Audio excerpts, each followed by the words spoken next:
This is the Average Guy Network, and you have found Home Gadget Geeks, show number 395, recorded on March 21st, 2019.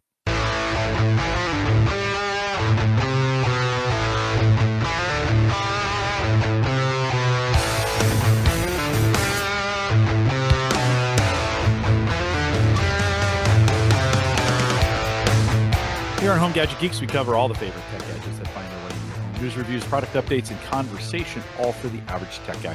I'm your host, Jim Collison, broadcasting live from the AverageGuy.tv studios here in Bellevue, Nebraska. Dave McCabe, did you think back when we first started Home Server Show that we'd be doing this for 9 years? Did you? I listened to you introduce the video segment. I was like, I remember saying that, 5-6 years ago. This is a long form podcast. We are not going to answer your questions anytime quick.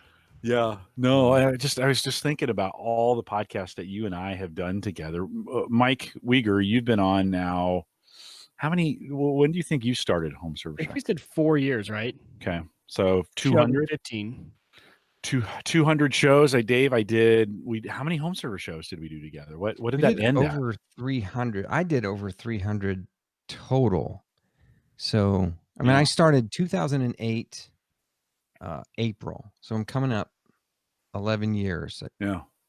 No, it was we're coming up on 400. I think of that with we'll get Christian to come back on. I'm going to try and get Zadler to come back on and join us for 400. Right. They've all been longtime guests. But I just think about all the time we were in pre-show just a second ago. We were talking, this is typically MVP week. And for 6 years, you and I roomed together at MVP Summit. And this year, both kind of together decided, it's time to give somebody else a spot to join the MVP team. And so Rich Hay is out there. He'll be here in a couple of weeks supporting him. But Dave, you kind of miss MVP Summit? I do. I would be lying if I told you I didn't, because dude, you're at Microsoft on their campus. You and I, we would ditch classes and walk around, right? Just to get some exercise, stretch our legs, and just take up the Seattle scenery. And it was a great time. I just felt like I have moved on so much from my just all in Microsoft days. And I thought, I'm just taking up space. And you and I talked about it, but we never made decisions together. That was what was weird. We talked about it and we went our separate ways, right? We're back into our lives. And then we came back another 2 months later and I came out and said, "Hey, Jim, I retired." He goes, "Wait a minute, I retired." It's like, okay, we both retired. Yeah, no, I think we both saw the writing on the wall and what was going on there. And it's great. It's perfect. There's still some great things going on at Microsoft. We still continue to cover them and talk about all those things Windows related, but it was a good time. Well, Dave, good to have you back on. I'll remind folks, if you want to get the show notes, there won't be a ton tonight. We're going to spend some time talking about some great stuff. But if you want to get the show notes to this show or anyone past ones, head out to theaverageguy.tv. Don't forget, if you want to download the mobile app, we want to thank our Patreon subscribers for kind of supporting that for us. Available Android, iPhone, great way to listen to, subscribe, and stream the app anywhere you're at. If you're traveling, the best way to listen to Home Gadget Geeks, go to homegadgetgeeks.com. Android and iPhone links are there for you. Great way to do it. Don't forget, join our Discord group. I reluctantly came to Discord. It's been a pretty good experience so far. Mike, we're getting some 40, maybe 40, 45. What do you think? I've been having some great conversations over there. I think we started some different channels to kind of direct the conversation so you can follow the conversations you want, ignore the rest. I've had some great conversations with people around Unraid and UniFi. So it's been a great resource for me. I think we've been having a lot of fun over there. I've learned some things, which I'll bring up in my story later on my UniFi implementation. But yeah, it's been a fun community. So if you're looking for kind of that place you can kind of check in, you don't have to be there all the time, but throw something out there and have a awesome tech group to chat about it with. It's a good place to do it. Good. Jump in right now. theaverageguy.tv/Discord will get you there, take you there. Just jump in if you haven't created a Discord account.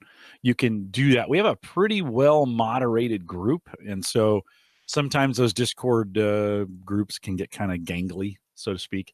And we're going to prevent that. So if you're looking for one of those experiences like you get at Home Server Show forums, now the reset forums, if you haven't joined over there, really a great group. If you want to do it that way, we kind of focus on Cyber Frontiers and Home Gadget Geeks, and we've been talking a lot about Unraid. We're going to catch up with Dave here in just a second on what's going on over at Reset. But if you want to join us over there, theaverageguy.tv/Discord. Big thanks to John Pisano. I think I'm pronouncing that right.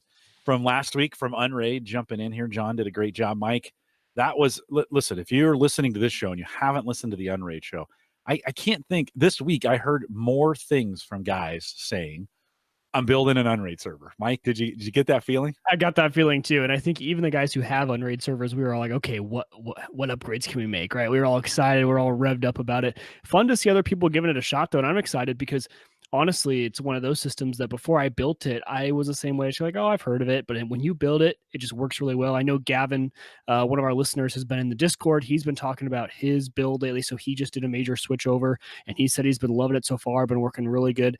And he's been having some questions. And I am Spartacus out there in the Discord has been helping him out with certain things. It's been fantastic. Oh, super good. Yeah, that's what that's kind of designed for. So I want to thank John for jumping in.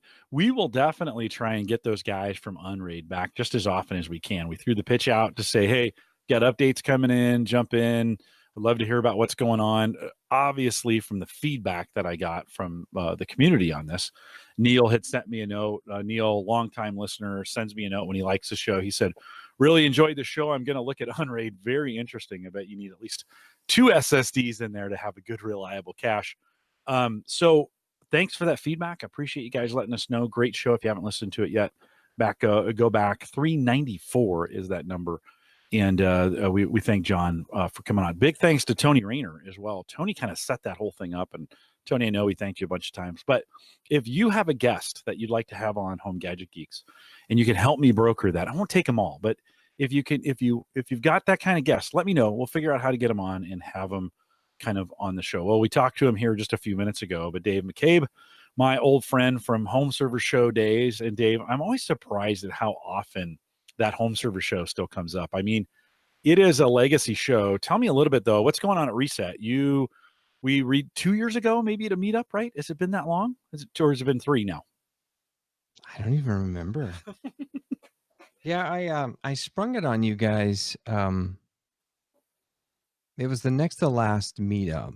I sprung it on you guys. I had secretly put 3 episodes in the can with Reset. And I don't remember when I came to this, came to the decision, but we kept doing Home Server Show up and to the meetup. Because I always used to like to have one episode where I really talk about meetup, so people traveling could have something to listen to. Because I know when I used to hear things about what I was interested in, it would fire me up. So that's what I did. And so I took a volunteer from the audience, which was Joe Miner, had him come up, click some software, 2 buttons. I had physically programmed 2 buttons that one stopped the feed of Home Server Show and the other one started and published the feed of Reset. And there were 3 episodes that went live, and I don't know if people downloaded them on the way home or not, but I did. I know I listened to them on the flight home. That was the way, it went down. There's some secret video. I may have become somewhat overwhelmed with grief, I guess. It was an emotional moment. We had done. It was. I didn't realize it too. I was just like, holy cow, what is this coming out of my face? Ended Home Server Show and started Reset, and that kind of let me spread my wings a little bit, where I didn't feel bad about talking about automation and security cameras, because the Home Server guys, just like you experienced with Unraid last week and this week following, those guys want to talk nothing but drives and storage and RAID, and they want to talk about that 24/7. And the good guys, they didn't mind me doing my own thing with Home Server Show, which we did quite a bit. But I felt like it was at least worth a change. And so we spawned reset.fm, and we kind of renamed the homeservershow.com forums, although I have not changed that URL. I keep saying that I'm going to. But, it's some work. It's some work to get all that stuff. And you're afraid of SEO. Like, Home Server Show forums have been a goldmine for you in a lot of ways of SEO and traffic and things coming in. Right. I mean, as a forums owner, you put a lot of time into securing it and de-trolling it and Oh yeah. Well, keeping the spam out, right? I did that. I don't know what my deal was, Jim, but I started homeautomationforums.com. I started Surface Geeks, which ran parallel. Each one of those two sites had its own forum. And then I started seeing, 5-8 years ago, I started seeing the writing on the wall. I had all of this stuff. I started smartware forums or something, Mm-hmm. and it was just getting out of hand. And so it took me a better part of a year to migrate Surface Geek forums and the home automation forums into Home Server Show. So I had to move the blog posts, and then I had to move the forum posts, and that just kind of got swallowed by Home Server forums. Well, one of the best communities, I think, in, as long as I'm podcasting, Dave, I still kind of consider the work that we do here at Home Gadget Geeks. We've probably picked up some new listeners that don't know the days of Home Server Show. But I still consider the work I do kind of an outgrowth, a spin-off, so to speak, a growth. Maybe that's not the right word, but a growth out of, because that's like a mole. You're a pretty growth. Out of Home Server Show. And that's kind of the, for me, that's where I kind of started. If folks wanted to join the Reset forums now, what's the best way for them to get over there? Because if they like this community, if they've just found us and they're in our Discord group or whatever, or on Facebook, and they want to come over, because I would say it's really one in the same community in a lot of ways. I've always done a lot of things do that. What's the best way for them to get over there and join the forums? Yeah, I mean, everybody remembers homeservershow.com, and that will take you straight to the forums. And also, if you go to resetforums.com, that'll take you out there too. Now, I'm having a database problem on the blog side of things. So I went from 3 WordPress sites and 2 Envision Powerboard sites, and I moved all of those into homeservershow.com. So it's kind of been a database. It's been a mess. And I did an upgrade just this past weekend. Did upgrades. I kind of get forced into upgrades via security issues and bulletins and whatnot. So I still have to maintain that. And it broke the WordPress side, which is not actually WordPress, but all the articles are still kind of formatted that way. It's a mess, but it's all out there. And the forums are still a great community. I mean, it's still very heavy storage. Yeah. It's very microserver based, and it's very Q&A. A lot of guys come in with a question. Some get their answer and leave. Some get their answer and stay and find a great community. But we still talk automation, and networking is huge. I mean, it's huge. We're going to talk a little bit about networking tonight, Dave. Thanks for saying yes, and it's always great to have you on here. Yeah. And I'm an avid Reset listener, by the way. That's one of the podcasts I don't miss. It's just great to hear you. I podcasted with you for so many years where we were doing this together, and you're a really good solo podcaster. I don't think a lot of people can pull that off.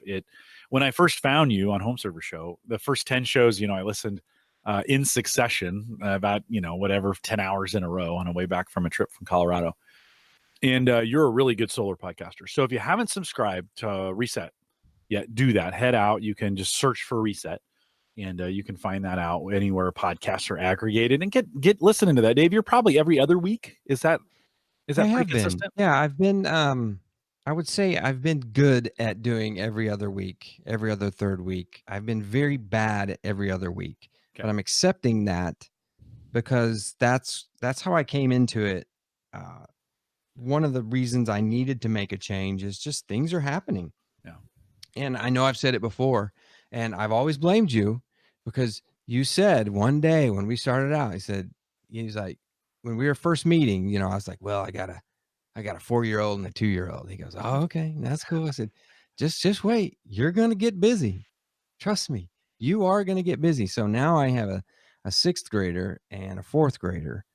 And wow. I mean, if we're doing something every single day, if I'm not driving them somewhere, we're working on papers or we're building something. You know, we've got the saws out and we're covered in sawdust to build some trebuchet for science class, or, you know, it's always something. Yeah. And I was just like, I can't do it. If I need to skip a Friday, I just skip a Friday. Right.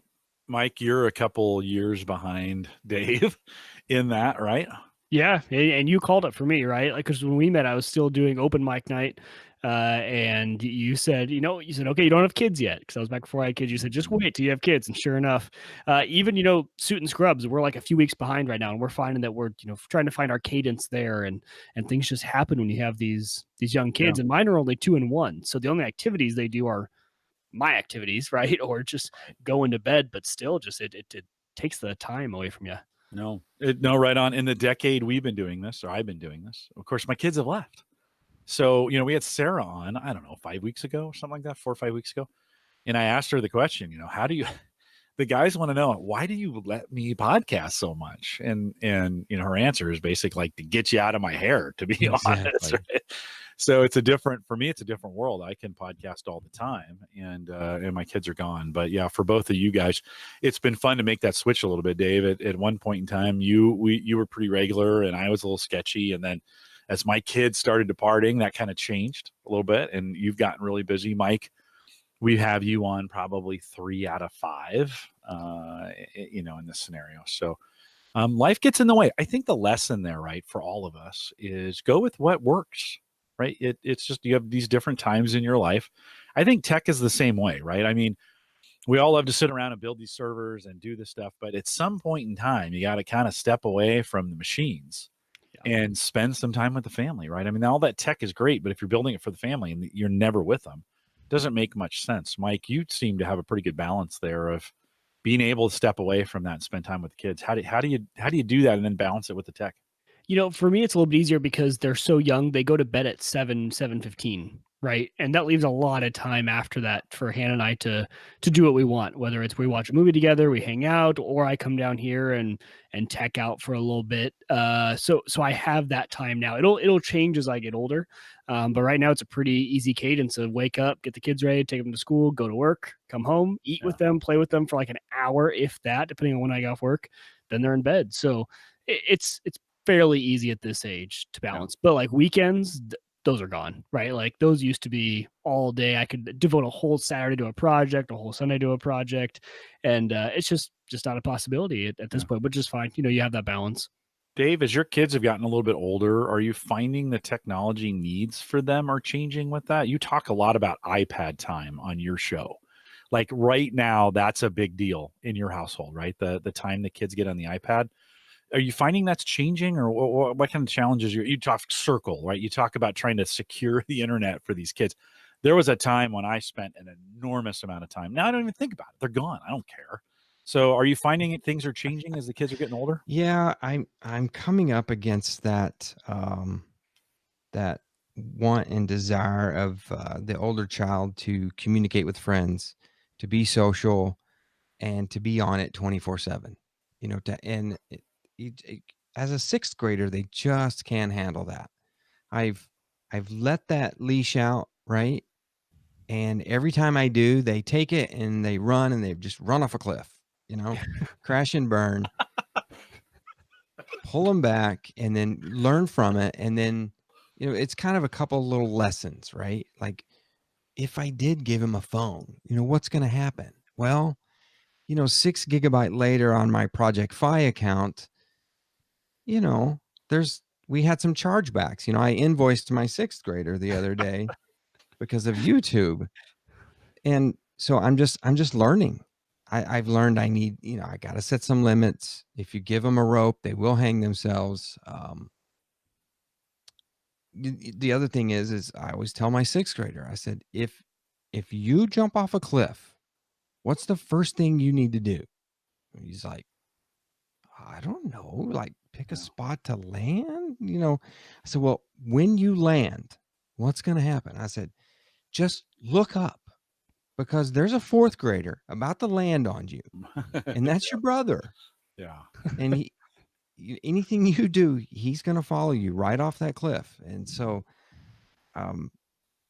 iPads are huge. They've had them. He was a beta class in the 3rd grade as a 3rd grader having an iPad 24/7. It goes home with them. So in our school district, you can rent them for, I think it's $85 a year, and you get the iPad and everything's done on the iPad. All the assignments come, they have logins, there's a web page that they can look at, and they can literally see every teacher, every assignment, every grade, all their progress, and I can get feedback on that same site. And it's just, you kind of give up at that point. It's like, well, maybe they should have tried Surface RT. You remember those days? Why didn't that work in school? Well, schools don't want that. Yeah. Why don't they try Chromebooks? Well, they're on iPads. They'll never have Windows laptops. I don't know if my kids will ever have a Windows laptop in school. Maybe when they get older and they need, that personal device. But right now they're all iPads, and they get their work done. Yeah. Mike, as you think about your oldest, who's 3, 4? 2.5, yeah. 2.5? Okay, so you're still a ways away from that, but are you thinking about screen time at this point? Jim, I'm not a ways away from that. That's the scary part. So tonight he was FaceTiming my parents. He loves to do that. He fully knows how to turn on the effects and make himself a lion on FaceTime. He knows the exact buttons to push, swipe over, click on the lion. Look, I'm a lion. I mean, and when we went to Utah or Wyoming, just a week ago, we let him take the iPad for the airplane ride. And I mean, that kid just knows everything. He can get out of his Plex app where he watches his Daniel Tiger, and he can get into the actual game he wants to play. Crazy for a 2.5-year-old. And he asks for it all the time now, right? Already iPad, Daniel on the iPad, he's already asking for it at 2.5 years old. So yeah, it's someone that Hannah and I already have to think, like, the very limited time he has it, is that already too much for him? Yeah. Right? Like, if he knows how to use it that well, maybe we're letting him use it a little bit too much. And then I'm like, well, it's also going to be his future. So as long as he's engaging and playing in other ways and he's not on it all the time, I don't think it's too bad to let him have a little bit of time to get to know these machines. The content is going to be interesting for me. You talk about the filtering of the internet. So I've been preemptively playing with Untangle. We talked about how I implemented Untangle as my router, and been playing around with that, seeing how well it works, what kind of things it can do. So, I mean, I didn't expect it to be a concern this early. That's the crazy part.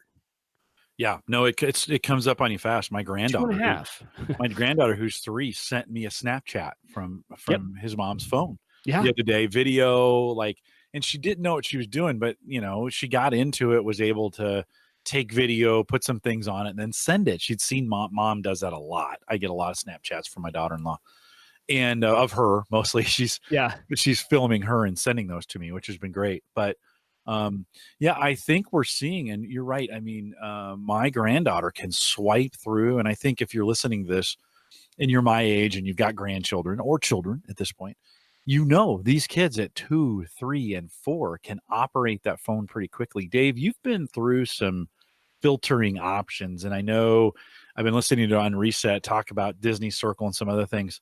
Right now, if you were to recommend to a dad or a mom a security device to put it on, I'm a big Bitdefender box guy, but I don't have kids trying to hack my network anymore. So I actually don't know how well it really works, because nobody's trying to do that here. You've got that, Dave. You're in the prime. Mike's kids aren't to that point where they're actively trying to find that stuff. Your 6th grader is, whether you know it or not, right? He's out there trying to find stuff. What have you found works for a parent? What would you say works best right now, at least in your experience?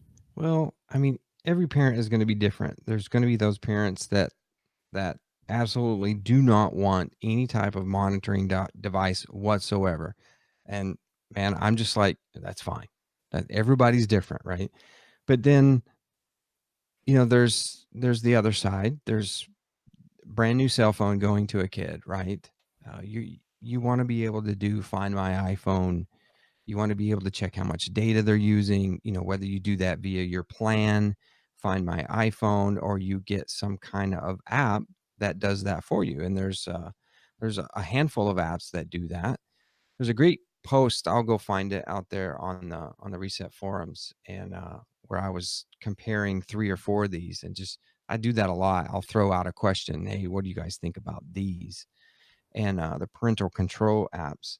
I've used a few, and you've mentioned Circle several times, and that has been a great little device for my network. It's actually an ARP poisoning device. So there's several different layers, bridges and ARP poisoning, and it does that. But the speeds that I get on my internet account, it doesn't affect me whatsoever, and I get about, I don't know, 175 down, 12 up. So, and it runs that via Ethernet easily. And that allows you to turn off, a couple of things. You can turn off Snapchat or, app level type things, and you can block all kinds of other things and give them, it's all the bedtime, pause the internet. That's the the keywords. Shut it down at night, right? Yeah. You had mentioned the last reset. You'd been using Untangle, Mike. You mentioned that. And then you were like, as soon as you have to shut something off, like this is the real problem with these, right? Is if they're too simple, they're not granular enough to really lock a lot of things down. If they're too granular, Dave, you experienced a situation where things stopped working. And then the kids, of course, are putting a lot of pressure. You get this thing up and running, Dad. It's Saturday morning. I need iPad time now. And you're like, screw it. I'm just gonna Right. I'm gonna nuke the thing, right? Right. You turn everything off, and then the next day after school, they're on YouTube, searching garbage. But Untangle's a great firewall. I love that box. I mean, it is $50 a year, well spent, and for many geek households, that's going to work. It's very, man, it is so detailed on what you can do with ad blocking and firewalls and malware protection and web filtering. I filtered myself before. I'm searching something and I'll get into the weeds on Reddit, and it's just like, this site is blocked. I'm like, oh crap, hope I don't get caught. Yeah. But it's great for that. But then I got into okay, how can I do time filtering and bedtime? And a big thing here is wake up time. So they try anything and everything to get more time, especially on the Xbox. So if they roll over at 6 a.m., most people would be like, oh, it's 6 a.m. I woke up, but I'll be back asleep in, 10 seconds. But, not a sixth grader. They're like, dang, it's 6 a.m. I got a lot of gaming time before the parents wake up. They'll get up and they'll go downstairs, but not if you have the internet turn on at 7 a.m., right? Yeah. So there's just a lot of things that you fight with those, and some are better than others. And Untangle, it's just, there's layers, and I know Mike knows this. There's so many layers of things that you can do, and you can't just say, this is the profile for the kid, and this is his internet time, and this is the sites he can go to. You have to flag the MAC address with a username or however you want to do it. There's so many different ways to do it in Untangle. And then you can say, apply firewall rules. Well, if you want to turn them off at 9 p.m., you have to actually tell the firewall to block all traffic, for this MAC address between this time. And then you have to do this in several places. And to undo that is time consuming. It's got the most options, but they just don't make it easy. Yeah. Yeah. And that's not the fault of Untangle. This is a wonderful small business, even a, enterprise device and software. So it's really not, they don't have a home product. We, as the end users, force them almost via the forums to say, we would like to have a home key, because they used to limit this for, testing in your home, 50 devices, right, Mike? Yeah. Before they came out with that home key. Yeah, several years ago, we're all like, dude, 50 devices. I've got that in my living room. Come on, you got to open this up. So they finally did, and it's $50 a year. So I've got it. It's turned off. I'm trying something different. And it's not that I don't like it. It's just, it's not serving my needs right now. Yeah.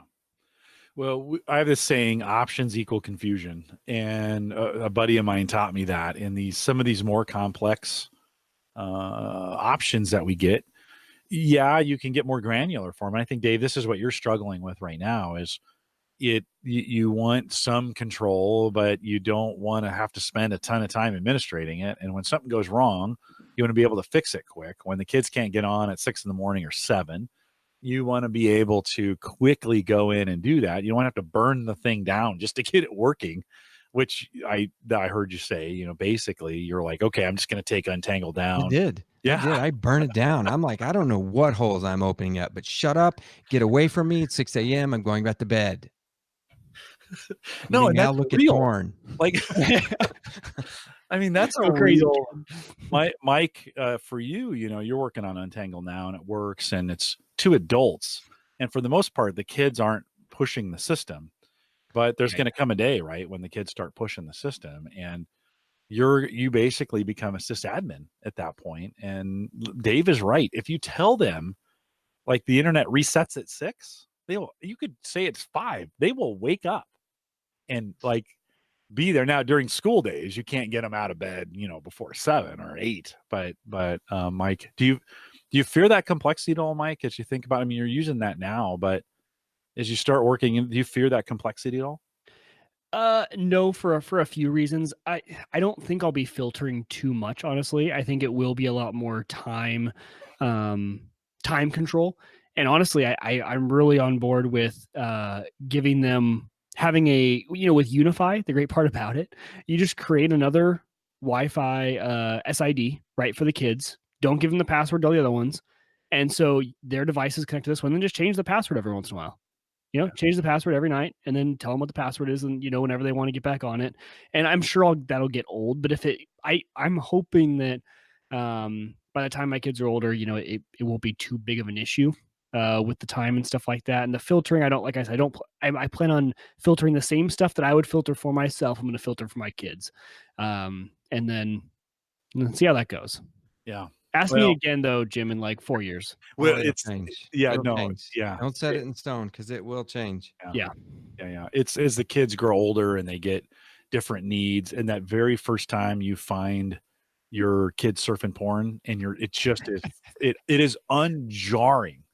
Like you just go, it's so different. Like I remember that moment when I saw URLs coming through, and you're like, you can't move fast enough, right? Yeah. And these are your kids, your children.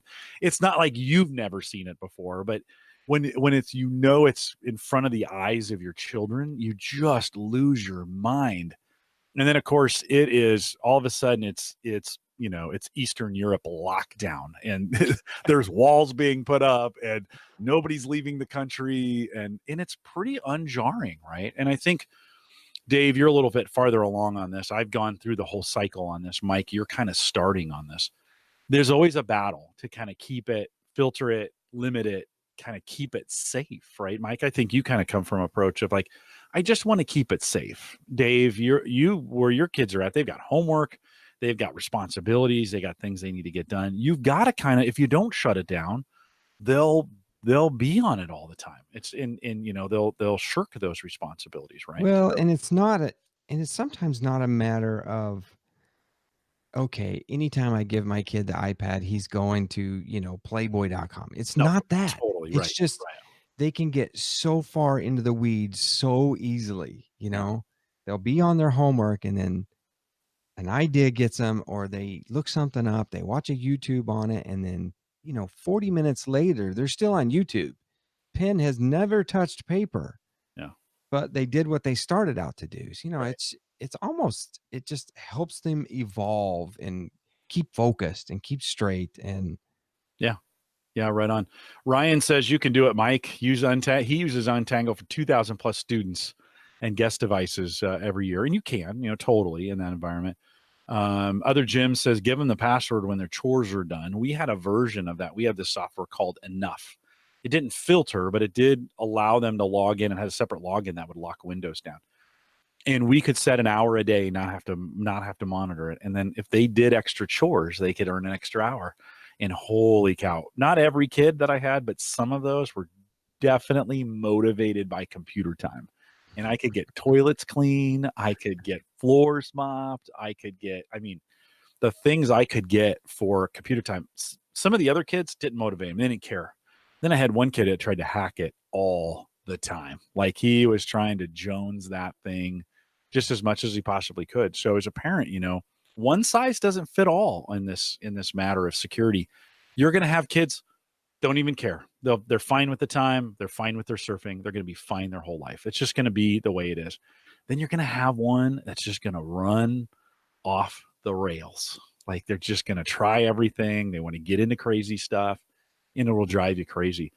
I think I say all this to say is you got to stay on your toes. And I think there's no one size that fits all. There's no one product. Dave, you've been through probably since I've been listening to you and know you, I bet you've been through 4 or 5 different products to try and get it done. I mean, one of the more interesting things to do is find one that you're looking at and you're about to invest in, and then go over to Reddit and just start searching that device and certain other keywords. Parents, let's say circle. So search circle defeat, circle parents, circle block, circle hack, anything like that. And you will find a group of kids working together to get around those things, whether they're trying to do VPNs. Kids chat via Google Docs, they chat via Microsoft Docs, they chat via other little games. Words with Friends, they use as chat, not the game, just as chat. Yeah. They'll do anything and everything to get around that. They'll try different things until an app will break through, and they talk at school. Hey, Dad's not blocking Words with Friends. Chat me at 10 o'clock tomorrow night. Right. They have their own forums. Like they have their own home server show forums. Like we're out there trying to do great stuff, trying to stop them. They have a secret, their own kind of culture, trying to defeat it.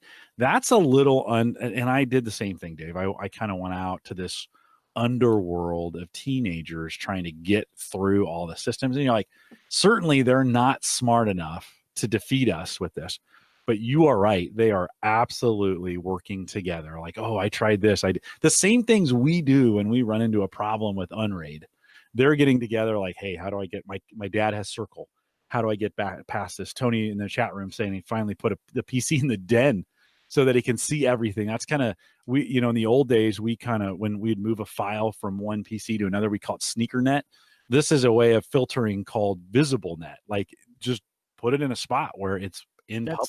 That's exactly what I was going to say. I hope I have the same stamina my parents do for discipline, because that was our rule, right? There was no using any computer unless it was in the office or at the kitchen island, right? You could sit at the kitchen island, you could sit in the office. Both those places were public.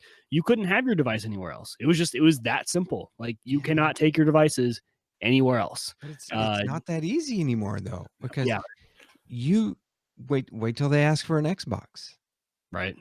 There's just a multitude of things that they can get in on there. And then when they have a phone or an iPad, while they're waiting for the lobby to fill up for their game, they'll be on the phone or the iPad, chatting or doing something. So, and that's the other piece about this too. It's like, my watch has LTE now. In 6-7 years, isn't everything just going to have LTE? Like 5G is going to essentially, home networks might not even be necessary. Mm-hmm. So we're trying to block stuff. And now it really comes down to a device level app, no longer network filtering, because they're not even connected to your network. They're LTE or they're 5G, whatever it is.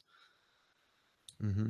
Yeah, it's real. No, the deal is real. And I think you've as a parent, if you're in this space, and most of us are, as I look at the chat room and I know you guys, we've spent a lot of time together. There is, either it's children or grandchildren that are coming up. And I don't worry about my grandchildren as much as I did my children going in there. The kids aren't here that long. They're not spending a lot of screen time when they're here, not because we say you shouldn't. We just try to occupy them the whole time we're here. We just try and engage. Of course, as grandparents, you have a lot more energy to do that than you did as parents. As parents, like, God, just go do something and get out of my face, right? And that's the thing. You don't want the Xbox in your living room where you're trying to enjoy, the latest TV show. Right. You're like, y'all going to play Fortnite and Minecraft, go downstairs. Right. So you give them the PC downstairs or the Xbox downstairs. They inevitably take a tablet or a phone with them. So they're like, oh crap, what did I just do? I just put them out of my sight. So No, it's that we could spend hours talking about this and all those kinds of things that we've done. It is one of those things, to be honest, in the community, Dave. You and I have been doing this together 10 years. Let's just say that for 10 years.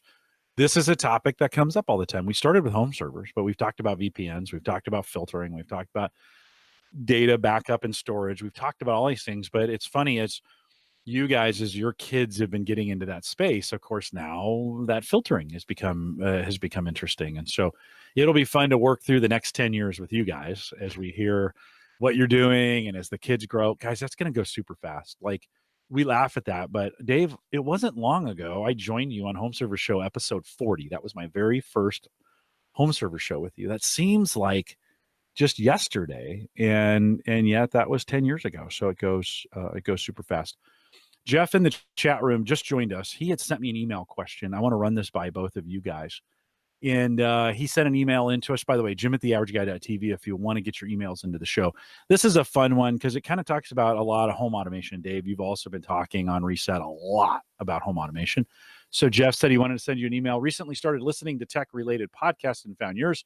I really enjoy it. Jeff, by the way, Reset, head over to Reset. Is it Reset FM? Is that where they can find .fm, Dave? Is that? Yes, .fm, Reset.fm. Reset.fm. You should join that, a lot like this one. And Jeff, I think you'll enjoy it. And he found this one entertaining and educational. He says, I do have a question. Do you know about a device that can alert me through an app that my mailbox has been open? I have the old-fashioned mail guard that Radio Shack used to sell. I do have good Wi-Fi coverage out there. The mail guard alerts me only inside the home. The other alternative is a Wi-Fi device that can listen for the audio sound, then contact me through email. He says, keep up the great work. Mike, you've got a solution possibly, and then Dave will come to you. What would you, if someone was going to do a mailbox sensor, what would you have them do now? So the first one that I thought of, and I'm not 100% sure, I'm like 99% sure this will alert you when you're outside the home. But Monoprice actually makes a line of these items, and they don't require a hub, which is the great part. And so it's their Stitch line. So this is the Monoprice Wi-Fi Stitch door sensor, and we'll put the link in the show notes for him. I have him in the show notes now, and it is. I need to get. Well, while you're looking that up, Andrew says in the chat room he recommends a small dog. His barks whenever the mail carrier. There you go. That also works. Low tech. You just need dog food. That's all. So this one is $20 on Amazon right now. And like I said, the great part about this one is there's no hub, right? There's no like ecosystem you need to be a part of.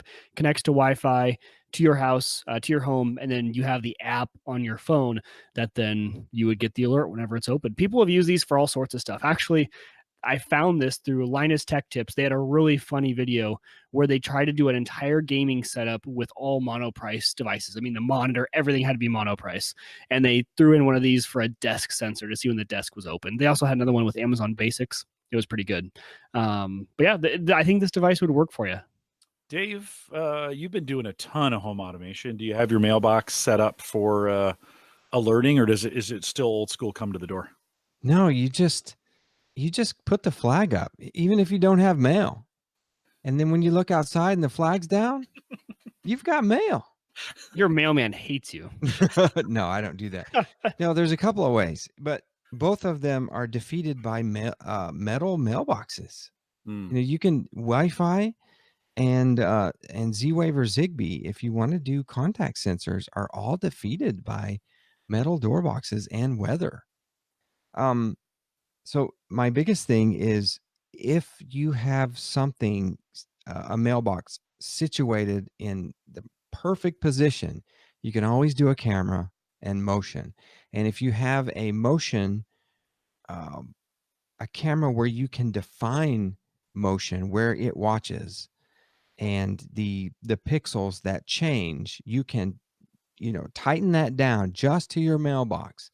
And whenever there's a lot of motion in there, like pulling of the handle and down and up, you can get a notification via your cameras and not with cars driving by. It takes a lot of work. It does take a lot of work, but I've never ever done it. You'd think we would have found a Wi-Fi enabled mailbox by now that was all built in, right? Somebody would have. There's an idea. Is there no Wi-Fi enabled mailboxes that we've seen that I don't have it all that built definitely in? would have been a Radio Shack thing, right? There's a certain crowd that might need a Wi-Fi mailbox. Tony says Stacy Higginbotham just mentioned those, Mike. I think what you were mentioning, maybe not the greatest reviews from them on that sensor. Oh, interesting. Yeah. So they do have a Samsung Smart Things arrival sensor. I'm trying to look at and see how this works. It would be, I think that could be one of those things, Dave. So I have a plastic email box, so that may be a better setup here in the Midwest. Just a few days ago, maybe a week ago, I had 6 feet of snow piled around my email or my email box, my snail mail box out there. And you would think, I wonder how well those sensors would hold up. We're used to putting those indoors, right? Dave, do you have any idea if we took a sensor and put it in? I mean, we had some seriously cold temperatures this year. I know you guys did too. -10 with wind chills, -40 in a plastic mailbox. Would that cause issues? Do you know? Well, they definitely have outdoor rated temperatures, where they work and not. I try everything outdoors. If I possibly can, I'll mount a camera under an eave, or if it's a throwaway camera. Now, not a several $100 Ring camera or Nest that's supposed to be indoor, but I tried tons of things, and I've also tried Blink cameras outdoors. And I was just thinking, you could do. I still think the best way would be a contact sensor, but maybe if you put it on the back of your mailbox in some type of enclosure that would feel the motion, because a lot of the Smart Things sensors and a lot of other sensors have motion alerts. So if there's any type, you've seen the mailman, man, they rip open the lid and they close the lid, and it's moving. So maybe you could do it that way. Just have a motion sensor. Put it on the back, protect it in some way. Maybe in the underneath on the back side. Underneath, it's going to get jostled a little bit. Jeff, Mike, anything else you want to add before? Well, I think the one they were talking about in chat, which I just actually put the link in chat, is Mailbox Alert by MySpool. So the MySpool, the receiver's actually on the outside, and you put it on the post, and it runs a wire through the back, and it has the sensor in when the door opens. So it says it has a range of 400 feet, but you can get and that's for $50. For $130, you can get the extended range, which is 1,200 feet. So could be a possible option. Yeah. No, I think, Jeff, you've got some options there to work with. We'd love to hear from you on what you choose, because everybody's situation's a little bit different. If you're around our community very long, you'll know. Yeah. We want to see what you did. No one size fits all. Everybody's got kind of a different environment. Some things work for some stuff doesn't work for others. Let us know. You can drop that. You can email those to me if you want, Jim@theaverageguy.tv. You can drop them in our Facebook group, theaverageguy.tv/Facebook, or go to the Discord group, theaverageguy.tv/Discord. Post those pictures. We love to see kind of what your thoughts are and kind of what you come back with. And that's always an interesting, for some, Dave, I've been thinking, like, in the world of big packages arriving on doors, and everybody's getting stolen. We've all gone to cameras on our porches. So I have a camera that has a very bright light on it, just so everybody sees the camera, right? But I've kind of thought, I think eventually we're gonna have to build in package receiving things. Nobody's gonna let Amazon in their house. Like, Amazon's kind of done this thing where, like, oh, hey, we'll buzz the door, it'll open, we'll set it on the inside. That's not gonna work. Don't you guys think we're gonna have to come up with some kind of receptacle that they punch it, they put it in, it goes in, it comes off, and it's kind of a anti-theft device? Or am I overthinking this? Mike, am I overthinking it? I don't know. It's if you live in an area where it's an issue, sure.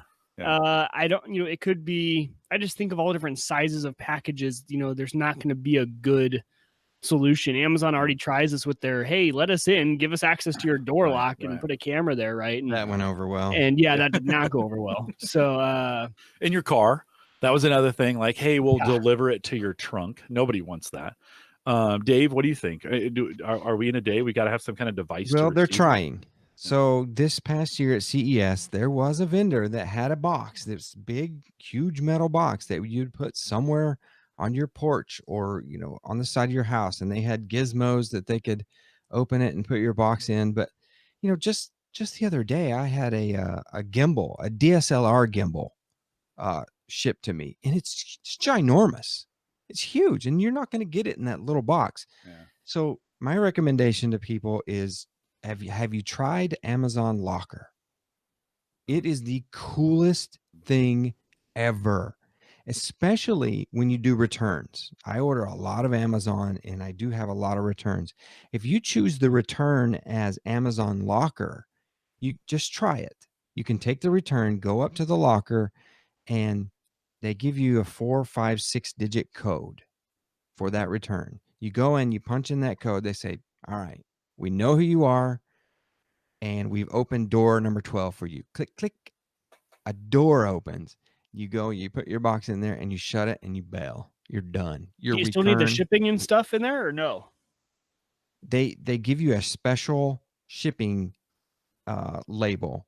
It's still a shipping label, but it's got some different barcodes and things on it for the people at that locker.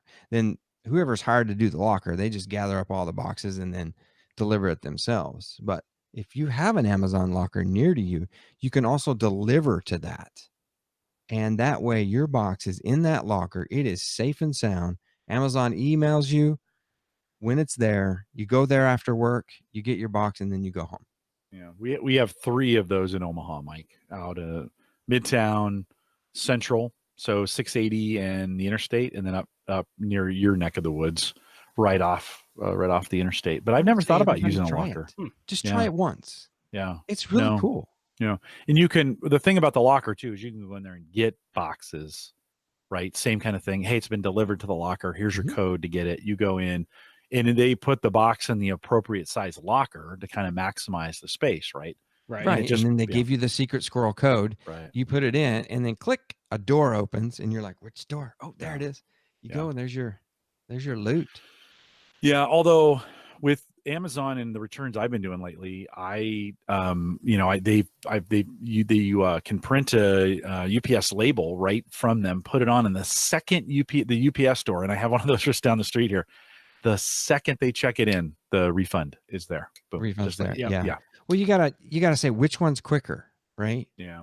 Like my UPS store is probably, it's in a Kroger parking lot. So, I've got to fight traffic. I've got to fight parking. This locker thing, it's on the back of a store. You park right in front of it, and in, out, done. I have to check it out. I'll have to go by. Maybe I'll head out to Wiegers and on the way, by one of them. Sneak by a locker. And the other thing for our post office guy, I want to recommend a service to you. It's from USPS, and I've been doing this, and it's called Informed Delivery. You can go out to USPS.gov. Maybe it's a .com now. I don't know, but you can sign up for Informed Delivery. Now, this is not going to tell you when it hits your mailbox, but it's going to tell you what's coming to your mailbox for that day. So you get a little bit extra granular control of your mail. And all the pieces of mail go through that system real fast, and they take pictures of it, and then they route it. Well, after you prove you are who you are, and you own this house, and your mail comes to this house, they will send you an email every morning with a picture of every letter that's going to show up in your mailbox that day. Wow. Plus any tracking for packages. And you can click on those and you say, oh yeah, that's that thing I ordered, right? Paid service or free? This is free from USPS, from your federal government, Jim. Yeah. Yeah. Well, now, you will not technically, but yeah. Right. Yeah. You will have to answer some very detailed questions that only they have access to from your tax records. Like, what was the last 3 digits of the cost of your home that you bought in 2012? Something like that. Something real crazy. Yeah. Well, I hadn't heard of that. Informed delivery. Yeah. No. And do you sign up? You just go to their website and sign up for it? Yeah. Okay. It's really slick. No, super cool. Well, there's in this, it's funny. Like I thought by now I'd stop getting mail. Just to be honest, I thought, like in this day and age, like who sends stuff via email? I still get plenty of snail mail. Like somebody's keeping the post office alive. You know, someone Amazon. and, Well, yeah. I guess not anymore with the vans. No. And Mike, are you seeing? I think Tony said he's seeing more Amazon Prime vans. Are you seeing?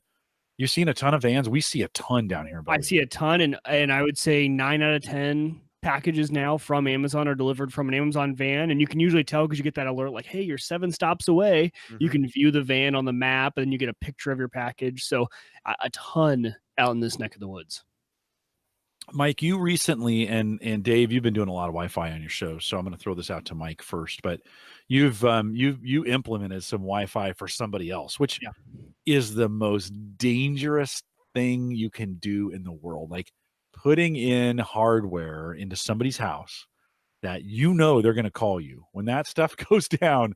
The smallest little blip, the perceived this thing isn't going fast enough. My Wi-Fi doesn't work. You know they're going to call you. I'm just going to preface it with that. So you're good with that.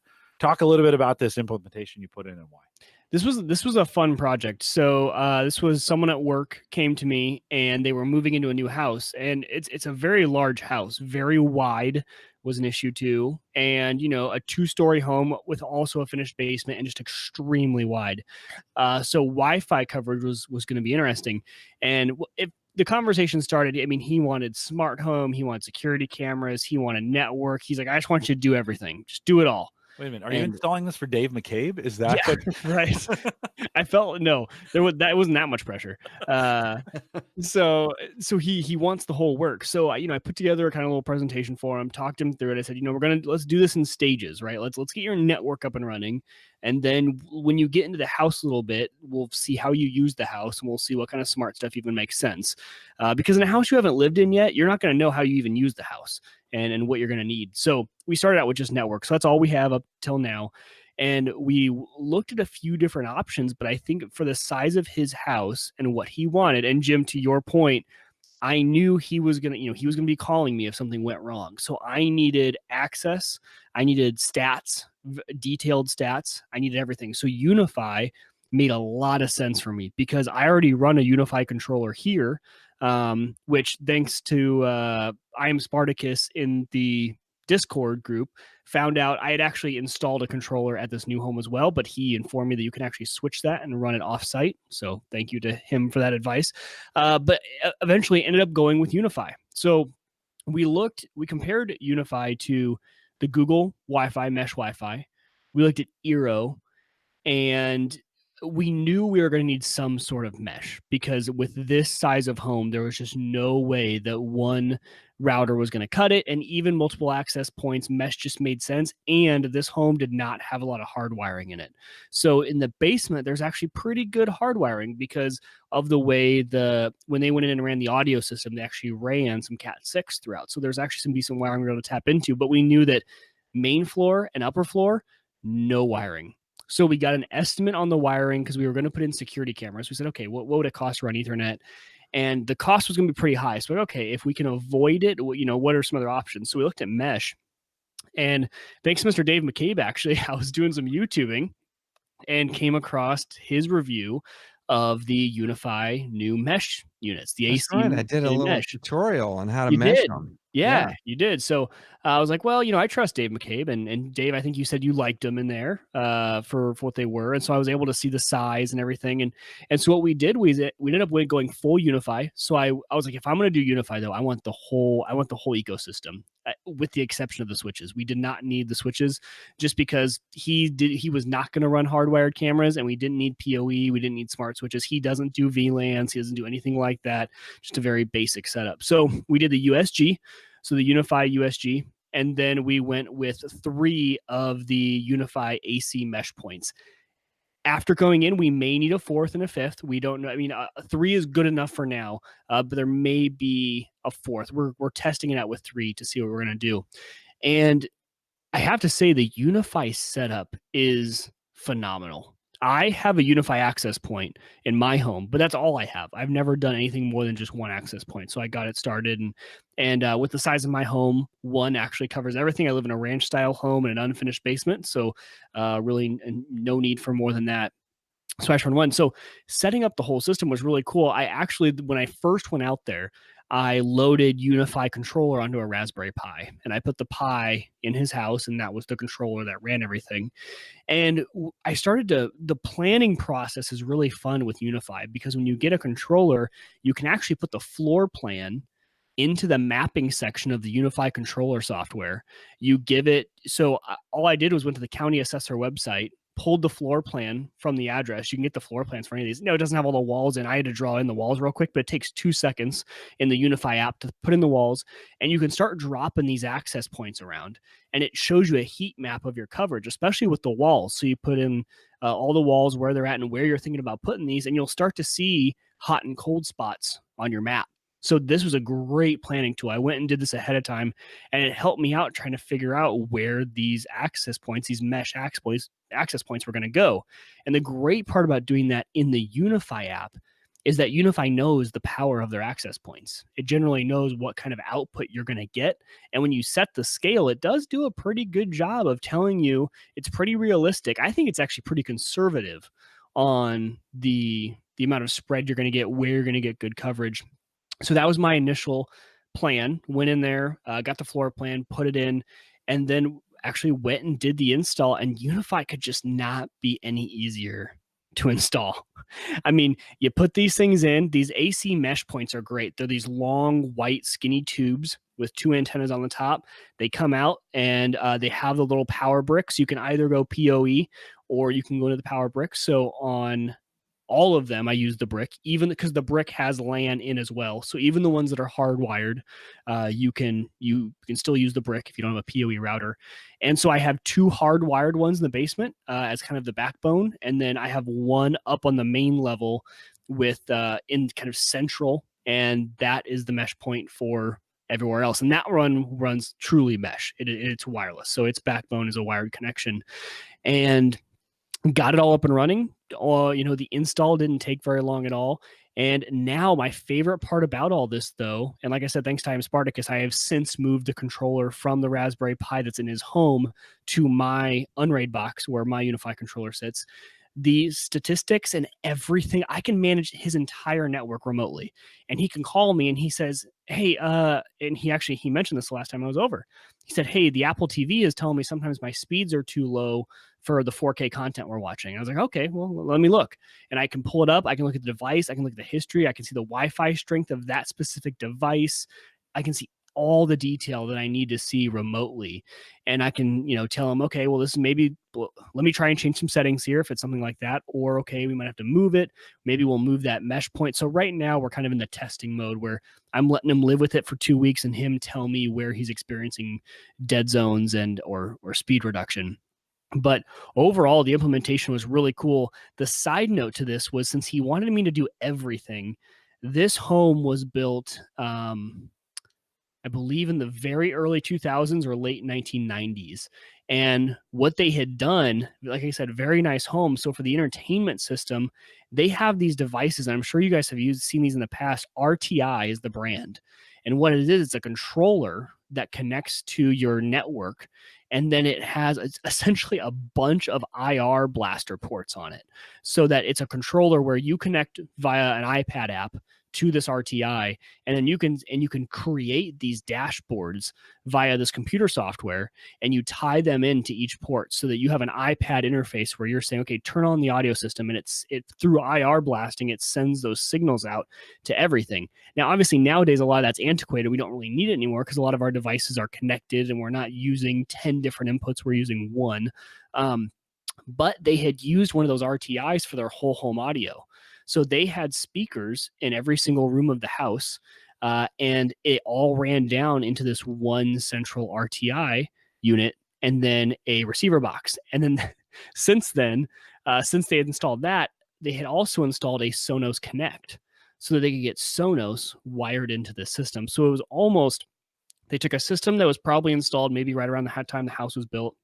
And then they realized, man, Sonos gives us a great interface into this. So they added that on top. But getting into that entire system, it was kind of a hodgepodge, interesting experience to go back and piecemeal what someone else has done. So it was a very interesting product. I thought I was starting from scratch, right? New house, new system, get it all going.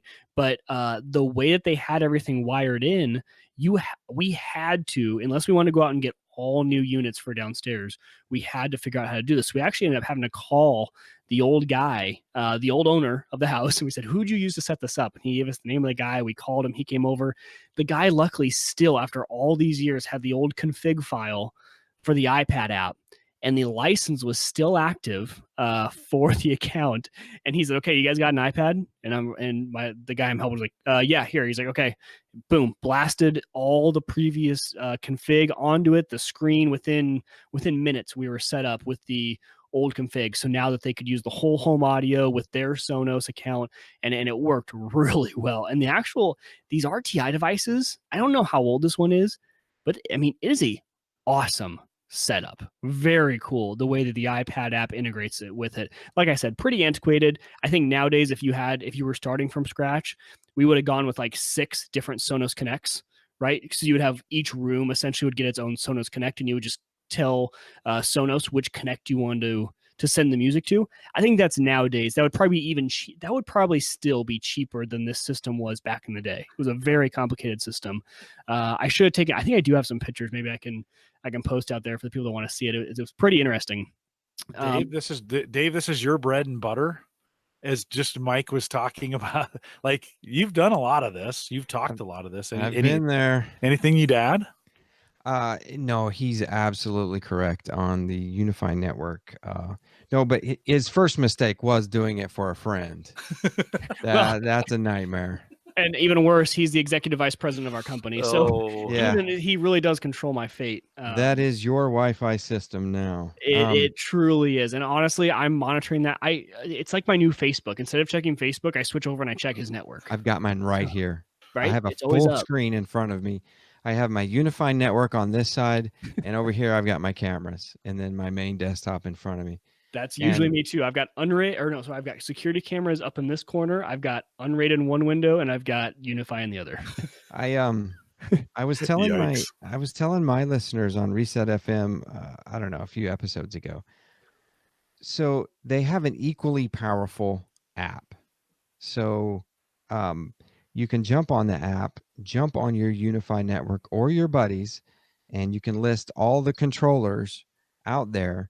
And I was doing that, and I was looking through all of my so it's got this real cool dashboard, and you can jump into all your clients. And I was looking through there, and I was like, you know what? My 10-year-old, his iPad is connected to the upstairs access point. I was like, that's interesting. So I thought, well, let me see what frequency he's connected at. Because sometimes an iPad can, grab an access point and never let go, right? Yeah. No matter, even if he's on the bus, it's still trying to talk to it. But I was like, wow, he's on 5G and he's got a pretty good signal going there. He's supposed to be in bed. I better go see where this iPad is. I go and I don't knock or anything. I just open the door, and all I see is that familiar glow on his face, of the iPad. Yeah. But I was like, let me have it. He just hands it over. I said, see you in the morning. So it gives you so much control. It does. And, I don't know, Dave, it took me so this is the first time I'd ever used the mapping feature. Because in my home, like I said, I have one, and it was very obvious where I needed to put that in my home. This was the first time I'd used it. They hide something in the map section. So if you go to the map tab, you can actually switch from maps to topology. Mm-hmm. And I don't know, that is an amazing view where if you have multiple access points, it's a graphical way of showing what each device is connected to.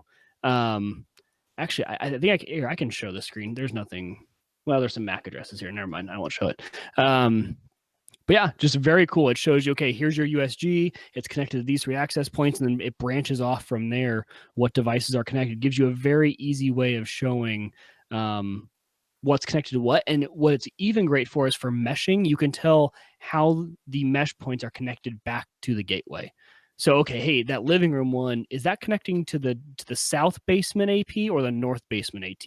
And it gives you that topology. I mean, UniFi could not be simpler to use, more powerful. I mean, I think I can't say for enterprise, but Well, for the you have to be home, this is careful there, Mike, because it's not as simple as an Eero, Linksys. And it's not as simple as those. you But don't think so? to your brain and your mind, it is very top down. It's like, all right, I've got to do this, this, this, and this, and I've got it done. The other access points are like, get your phone out, connect it, and then jump on the Wi-Fi. You're done. Congratulations. They give you this big high-fi in the app. Like, That's you're true. done. Yay. Go make, s'mores and kumbaya. And UniFi is not that. It is networking equipment, right? Very And true. you do have to make some extra clicks. You do have to go in and tell it. If you want it to be a mesh, you got to go tell it to be a mesh. So Have you done an implementation or an install, I guess, using just the app? Because I know that's possible, but I've never done it. Because I know you don't need a controller. If you just you want to set can. these things It's up, you can only just use on. the app. I think it's only on that certain access point. I think Okay, I you can't quoted do a that full in my network setup video. just on the app. Okay. They're trying. I mean, this is a company that is trying to be more consumer focused, and you will soon see they've got a new piece of gear called the UniFi Dream Machine, and it is an all-in-one. It actually looks like an Apple. What's that HomePod thing that they've got? It looks like that, and it's got everything built into it. Voice commands, Wi-Fi, everything, and they're trying. But this gear is still. It's still almost business. I mean, anything that mounts in the ceiling is not home gear. Not everybody can do that. Kind of enterprise focused, right? Yeah. And I really don't want to say enterprise and scare people, because you can put this in your house. Right. I've got all these access points in my house, and not a single one of them is mounted in the ceiling. So, and the You don't one have that any mounted to the ceiling? zero, none. Okay. I was saying on my podcast, I was like, how am I going to get this ceiling mount device? So it's on, I have this main like bookcase area in my great room, and I found a clear plastic box from one of those foofy stores, right? Didn't you say it was like, wasn't it like a CD? Yeah. And like it was shaped like a CD carrier. when you buy a from the old days? spindle of DVDs and it comes with that clear plastic covering, you twist it. So I turn that upside down, and I have the access points sitting in that because it's concave. And so it kind of, you can't see the clear plastic from the other room. Right. You just see the access point there floating. Yeah. And that's just to get it off the wood so it has, space to spread its wings and propagate the signal. Yeah. But the access point that Mike is talking about that's an $80 access point. And I was going to talk about the price. Yeah, you're right. Yeah, Go for it. It comes with 2 omnidirectional antennas. Bend them down, and that thing has got crazy range. Now, the cool thing is you can invest a little bit more, and you can put on a flat panel on that device, and it'll click to it, put a flat panel on it, and you can use it for a point-to-point. Say you've got an outbuilding somewhere, you can use it as a point-to-point. It's amazing, amazing gear. Now, that piece of gear itself, you can designate as a mesh. And what is really cool is I've got this pool house, right? And it's got a Cat 6 run from my house, and I've got a switch out there. But this winter was crazy, and so sometimes it knocked that switch or that Cat 5 run offline. I don't know why, but I think it was actually the switch. So whenever that switch would go offline, this access point would mesh in to the next one it could see, and I would never lose connectivity out to my Ring spotlights. So It's very, very powerful gear, and that's an $80 access point. That's what got me is I was looking at some of the bigger items, and sometimes these little ones actually are way better for these homes. Yeah. Because those bigger ones are good, but I mean, you can get almost 2 or 3 of these for the price of one of their larger access points. And they, like you said, the range is just insane on these things. Yeah. And if I'm correct, it's 802.11 AC. I believe that's a 2x2 It is only 2x2. You're right. Yep. Mimo, however you want to pronounce Yep. it. But you say just, but at least it is. There's a lot of devices getting put in houses that aren't. Right. It's just they talk to one device at a time, you know? So, and this, yeah, it's a fantastic system. And the software is free, and you can run that software. You can run it in the cloud. You can run it on Google's cloud. You can run it on a Synology access point. You can run it in a Docker container. You can run it on Windows. You can run it on Mac. You can run it on Raspberry Pi. There's no shortage of places that you can run that. And the cool thing is you get app access via what I showed you, but you also get highly granular access on PC level, like via a browser. You go into your web browser and you connect to it, and you can set up all these different parameters and do all of these different things. There was a specific instance that I shared on Reset. You guys know the first generation Wise, actually all the Wise cameras, those lovely $20 little cameras. One of the bugs in those cameras is they will not connect to a mesh network. They see multiple SSIDs and they shut down. They say no. Well, I decided, I can fix this via UniFi. Let me figure out how. Well, I figured out that I could add a brand new SSID just for this camera, and I could broadcast that SSID out of only one access point. And I could also set the power of that radio on that access point, which, like Mike, you were talking about, you can set it to auto and it really figures out how it will balance the power. But you can also go in there and you can turn down the power of radios and to, medium or low, and you can actually experience your network improve because you're not having all of this yelling going on, right? Right. And so now my one little Wise camera and a troublesome Ring doorbell all talk to this one SSID off of an access point. Only one access point. They will not jump around. So if you have that problem device that you log in, you're like, why is that camera not working?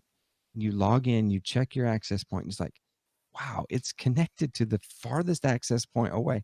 Well, that's the first one it saw, right? It just happened to catch a packet. Oh, there's that SSID. I'll jump on it. But that's not the one you want. So you can shape and say, nope, you're going to connect right here and only to this SSID. And it's a beautiful thing.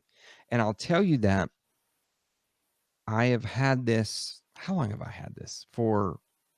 I got it right after CES, because I went to Vegas and I thought, I'm going to find the next miracle Wi-Fi system. And I went out there. I found one that I was interested in, just one. And I came back and I said, no, that's it. I boxed up all of my Eros. I had 7 or 8 Eros all around my house, boxed them up and sold them, and invested in this Ubiquiti UniFi network. And I couldn't be happier. Wow. Mike, would you do it again? 100%. I mean, I want to do it at my house. So, I thought you had it at your house. Oh, no, you have the one. You I have have the one. access point. Yeah, I have one AC Pro. AC Pro, and that's the granddaddy ceiling mount 802.11 AC 4x4. It is 4x4 MIMO. Yep. And you were saying earlier, this guy's moving into a new house, and you don't know a new house until you get into it. Yep. You don't know connectivity until you're in your manly throne room playing Clash of Clans and you're disconnected from a battle and you lose.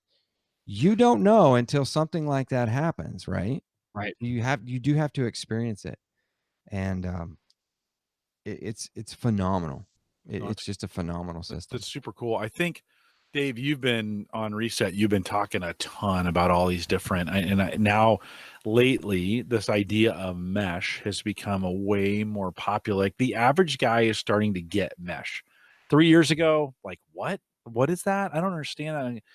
Today, when I talk to kind of the average guy, and they're like, oh yeah, I'm gonna set up a mesh network in my house or whatever to get, especially in the bigger square foot areas, right? If you got a big home. And so I've kind of followed you along on this. I'm in a pretty small place here, and so we can get by with just kind of one access point.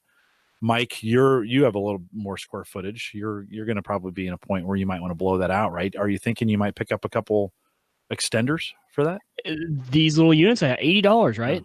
I mean, if I right. got one of those or two of those and put one over near the bedroom and one down the basement, total. I mean, three.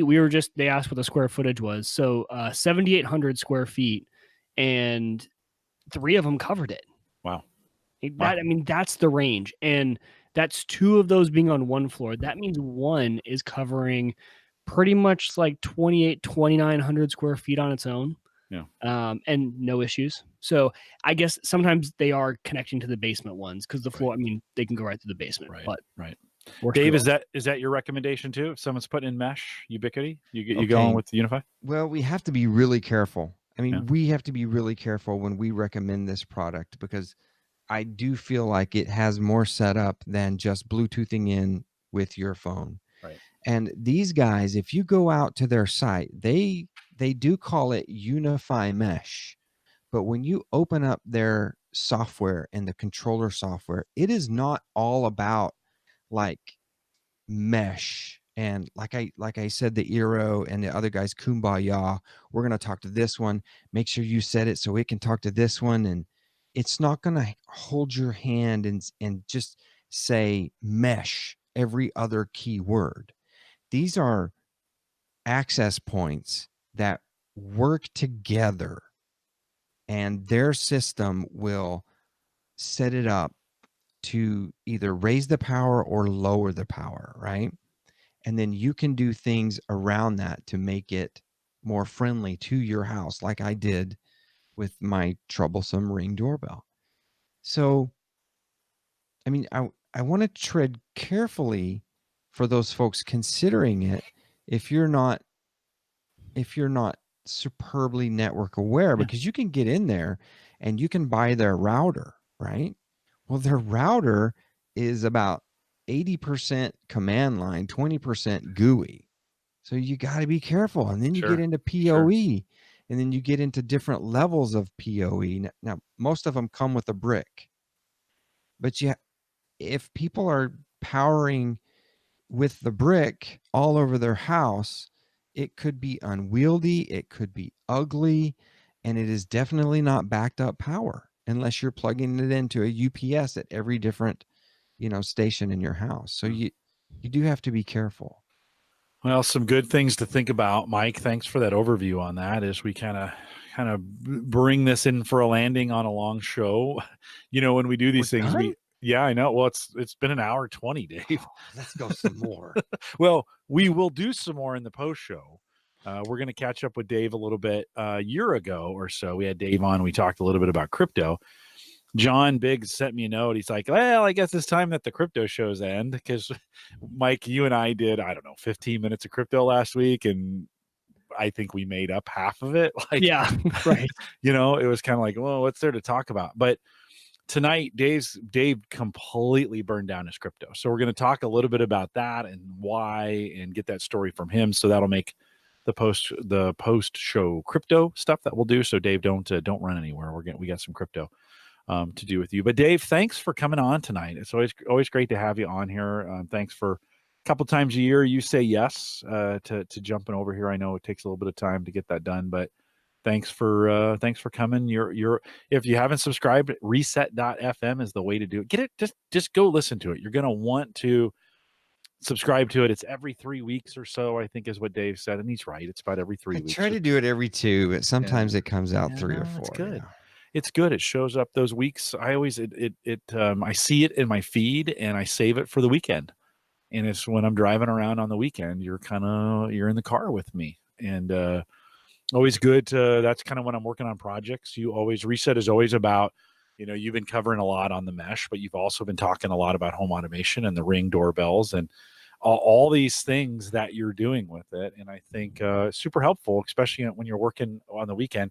Super expensive if you're not careful. So Let me give you a warning about Reset. So if you're gonna, don't listen to that unless you're thinking you might spend some money. So it's all good. We make sure you spend the right money and put it in the right spot. Right. No, some good stuff. So good. Mike, thanks for sharing that story. Anything else, Mike, before I wrap it? No, next phase is just going to be, at some point we're going to do security cameras. The only issue is we're trying to decide, do you go full wireless, which is not what I like to do. Preferably we would go UniFi. So then we got to figure out, okay, are we going to run some hardwire, those sort of considerations. And then the next thing will be smart home. They have a bunch of Alexa devices. So for right now, they're okay. Sorry, I just activated everyone's home devices as mine goes off in the corner. So that'll be the next step. And then talking about lighting, it'll be interesting though, Jim, when it comes to the lights, in my home, since I've been doing this for so long, back in the day, we just started out with the Philips Hue. So I have stuck with Philips Hue bulbs, but in his house, I think we're going to do a lot more of the switches, the smart wall switches. So actually being able to control full chandeliers and the kitchen lighting all through the wall switches. So we're going to do some testing, read through some reviews and see which ones work the best. Awesome. For guys like Jeff, if you're just joining the community, we've talked about Reset at .fm if you want to go get subscribed to that. Also, we mentioned a lot on home automation. You might want to listen to Richard Gunther over there at Home On, and Richard and Josh do Entertainment 2.0, which has been, they focus primarily on entertainment stuff, but they've been talking a lot of gaming and some home automation in there as well. It's all kind of blending together. We have trouble kind of keeping all those things separate from each other. Dave, it's been really fun tonight as Mike's been talking about these things to watch the expression on your face as like, yes, I have done this. And I know I've listened to you for a lot of years, and it's just fun to watch that in your eyes is like, oh my gosh, I've been through that. It's a fun, I don't want to say job, but it's fun to be able to be in this position where folks will send you gear and you can put it in your house and try it out. It's great. And then you buy the stuff you want to buy. And sometimes I get frustrated and I can't get a piece of gear sent to me and I'll just buy it. And, that's just what we do. It's what we do. No, it's what we do indeed. Well, a couple reminders. Don't forget, if you're listening to the live show, don't go anywhere. If you got a few minutes, we're going to hear how Dave burned down his crypto. And that's going to blow your mind. It's going to be super awesome. Not want to go anywhere. Yeah. It has nothing to do with crypto. It's going to be, it does because it's crypto, but it's not what you think. So stay around for that if you're listening live.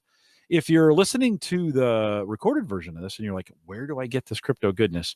Again, this is just going to be a great story from Dave. So you want to head out to theaverageguy.tv/Patreon. It's free and available for you out there. You can support us out there if you want. You don't have to. We just make it available to you. We have $1 and $5 plans. Thanks to those that do support us. That helps kind of pay the bills on the app and some review stuff that we do here and buy hard drives for some of the stuff that we do. So appreciate you guys that are supporting us. Again, theaverageguy.tv/Patreon gets you there as well. Don't forget to join the Discord group, theaverageguy.tv/Discord.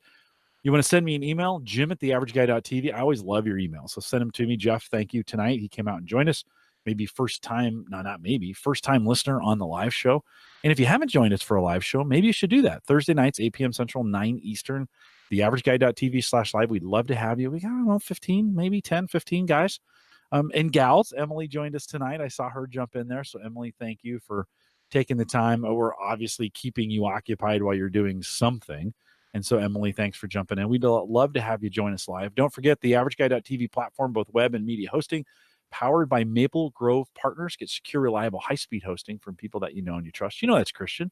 And he's doing some great work out of Buffalo there, and we appreciate his support of the show. His plans, hosting, and everything start as little as $10 a month. So if you're thinking about doing some kind of setup, he is podcasting and WordPress expert, like secure lockdown. There's nobody locked down more than Christians. So head out to maplegrovepartners.com, let him know, and he can get that set up for you.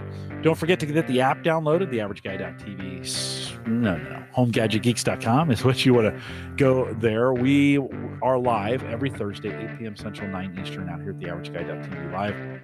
Stay around for some post-show crypto. Again, can't wait to hear the story from Dave burning down his crypto rigs. With that, we'll say goodnight, everybody.